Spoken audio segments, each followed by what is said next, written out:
This will be like a part 2 to my 3080 Ti running out of VRAM in Ratchet and Clank video.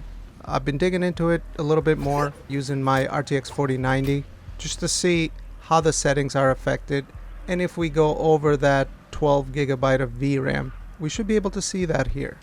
I'll be making references to the previous video as well, so if you haven't seen that and are interested, make sure to see that and understand what I'm talking about, although I'll do my best to explain things. Let's look at the settings first. With these settings, we were able to get our GPU fully maxed out, 400 to 450 watts, very nice frame times, 1% lows, and that was with ray tracing turned off and everything to very high at 4K. And we should be seeing, okay, 10 gigabytes of VRAM utilization, over close to 13 for allocation, and this pretty much checks off.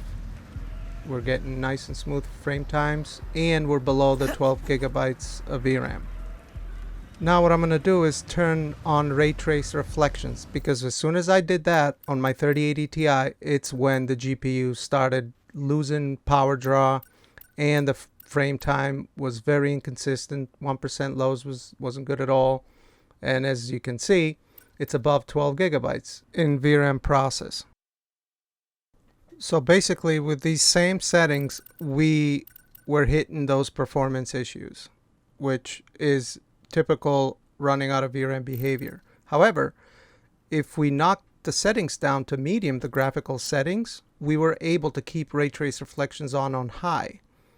So if we do the same thing here, we should be able to see that VRAM process drop to below 12 gigabytes.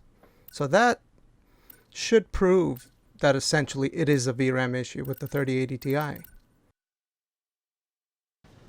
And there we go. We're at 10.6 gigabytes.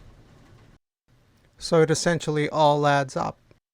And just like in the previous video, as we were increasing our graphical settings, we would hit that threshold while performance started to tank. And you'll see that here, as I raise each setting, eventually the VRAM process goes above 12 gigabytes.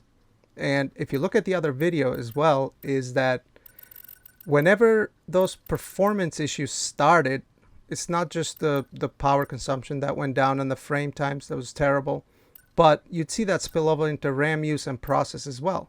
If you pay attention here, we're going up by 500 gigabytes to 1 gigabyte over 12 gigabytes. If you go and look at the previous video, you'll see that dump into system RAM process.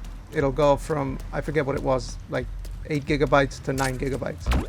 So to me, this is 99% VRAM issue. Another thing I wanted to look at as well is turning on DLSS, and to show how that doesn't save you from your VRAM problems. So we're at 13.3 gigabytes of process. We'll put DLSS Quality on, and let's give it a second. 13.4. If anything, it went up just a little bit, so that isn't going to save you. Let's try going to DLSS Balance and see how that works from quality. So we're at 13.4 right now, 13.5 for a split second there. So DLSS doesn't change anything. We'll try performance as well. Yeah, it's the same, 13.523. So yeah, this settles it for me. The 3080 Ti doesn't have enough VRAM, unfortunately, and I've heard from other 12 gigabyte users, even a commenter in the previous video with the 6700 XT said was running into similar issues. I will be testing this when they enable ray tracing for AMD cards.